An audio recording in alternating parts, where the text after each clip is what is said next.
Welcome to Goat Island. I'm your host, the Big Ka Huzzi, and this is your weekly entertainment and history. Now, from predictions to premieres, let's see if we were on the money or way off the mark. It's time to check in with soon two screens. This is the segment where we revisit our movie and show predictions for the month. We don't just speculate to sound clever, we drop names, vibes, and gut calls in advance and then circle back when the projects actually drop. This week we're closing out July's predictions and checking how the Fantastic Four movie and the Sandman Season 2 lived up to the hype we gave them weeks ago. And for the movie of the month, the Fantastic Four First Steps, conservatively, it's a 9 out of 10. People spoke about Superman this and Superman that. After watching First Steps, James Gunn, who? This was pure cinema. Damn it. I mean, if I'm being nitpicky, there's maybe one or two minor details, but across the board, it's fucking fantastic. You can quote us on this one. We fucking called it. Everyone online was split and cautiously hopeful or rolling their eyes about yet another reboot. But First Steps didn't just deliver. It redefined the starting line for Marvel reboots. The cinematography, the pacing, and the vibe all aligned. We said it could be something special, and it absolutely was. First Steps wasn't just a title, it was a statement of intent. And the show of the month, Sandman Season 2. Yes, we got it right. Only because it's the only one of our 3 anticipated shows this month that I've actually bothered to watch. Didn't get all the way through, but it delivered more than Acapulco has in previous seasons and more than It's Always Sunny in Philadelphia. At least we actually pressed play for Sandman. Sandman did what the other two didn't. It earned a click. And maybe that's enough this time around. Not every pick hits the same. And July proved that. But we don't hide from it. If a show doesn't pull us in, it doesn't pull us in. But Sandman at least made a solid play. And when the rumors are loud, we get louder. Welcome to the Hype Report, where this month we're throwing fireballs at the Street Fighter cinematic rumors. This segment is always about rumors, leaks, and unconfirmed heat. The Street Fighter movie reboot just happens to be July's essential case study. Whether it's casting jobs, behind-the-scene drama, or secret scripts floating online, the Hype Report is where we filter noise from news. The main trio casting focus for Street Fighter, spot on. And what we love is that it still feels believable. Not about overloading with A-listers, but getting casting that fits the role. The vibe matters more than the box office draw, and we're here for Street Fighter done right, not just loud. You want a fighting game movie to work? You don't start with box office bait. You start with faces you can believe in, people who can move, not just pose. No disrespect to the A-listers, but if I see The Rock as Saga, I'm walking into the ocean. And the main cast picks for Ryu, you have Andrew Koji, and let's not play. Warriors Assam was Ryu in everything but name. Koji's got the quiet intensity, real martial arts talent, and the action chops to show inner struggle without ever overdoing. That's Ryu. And for Ken, you got Noah Centineo. He's got the look, he's got the voice, and crucially, he's not fully famous yet. That works. he can still become king without the audience going, oh look, it's Adam Smasher in a gay. Because no one watched that movie. And for Chun-Li, you have Kalina Liang.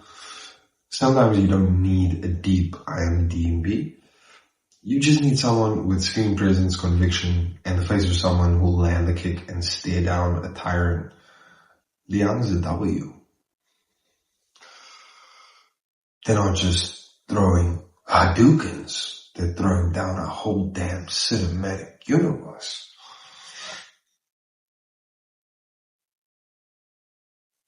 And every month we dive deep into the future of the MCU, but this month was special with Marvel's first family on the scene. It's officially Marvel time. And this segment rotates every other month.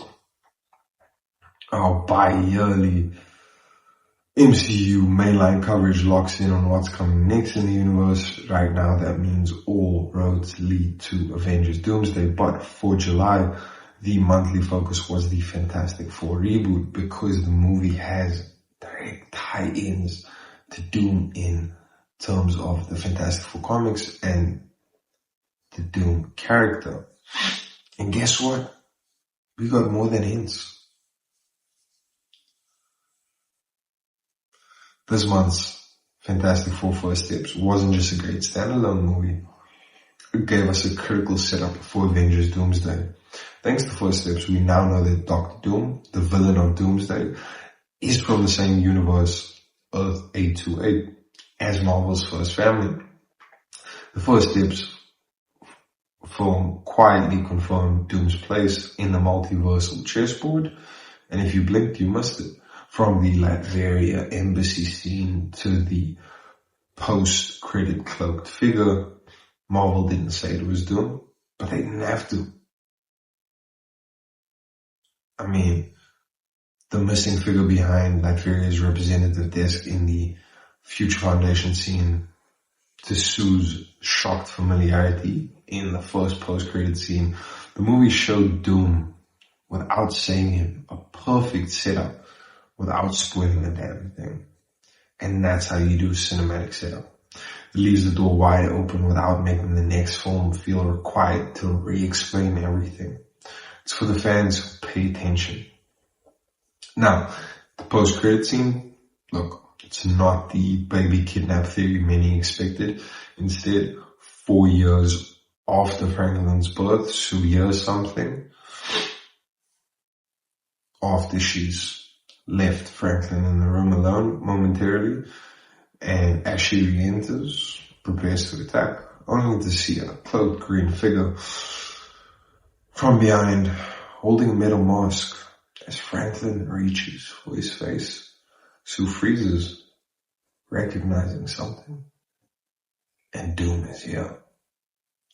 What makes it land isn't just the visual, it's the emotional beat. Sue doesn't scream, she doesn't fight, she freezes. She knows who it is. That's familiarity.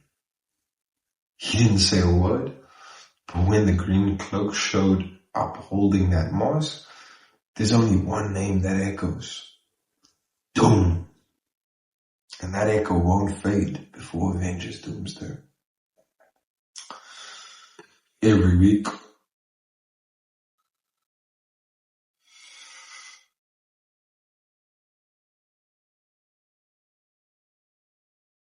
we're talking about the Vikings for this month, and so you've been warned. For the month of July, our theme focus has been Viking history, but not the usual Britain and Normandy stories. We've been digging into the overlooked, the bizarre, and the badass.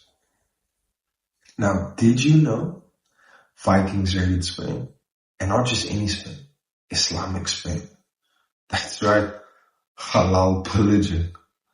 Way back in 859 AD, a group of Viking ships sailed down the French coast and made it all the way to what's now Spain.